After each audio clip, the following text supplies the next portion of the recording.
Hi everyone, this is Lisa Larios. Today I'm going to be sharing with you one of the ways to use doTERRA's oregano essential oil in your cooking. Today I'm going to be making a Mexican chorizo spice blend, which spice mix that you can use to make Mexican chorizos by adding 2 pounds of ground meat. You may use pork or beef, whatever, or even a combination of that. And so let's get started. Okay, here I have some whole spices, okay, that we're going to be grounding it up.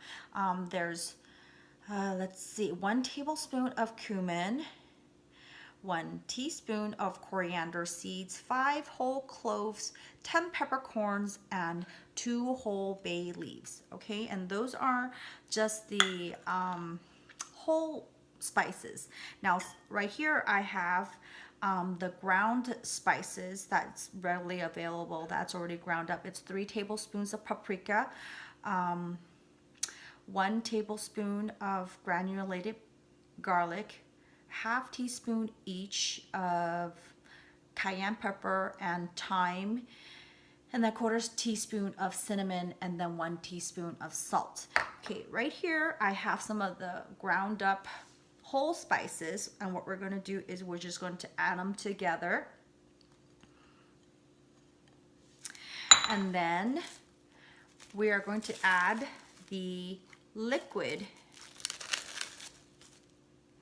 ingredient, which is 3 tablespoons of apple vinegar or apple cider vinegar, and you're just going to mix it up.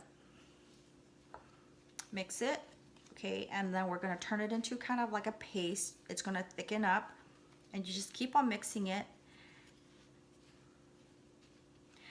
And then toward the once it kind of comes together or halfway like this, I'm going to use 3 drops. But in my recipe, you could use 2 to 3 drops, but our family likes it a little bit more flavorful, so we use 3 drops.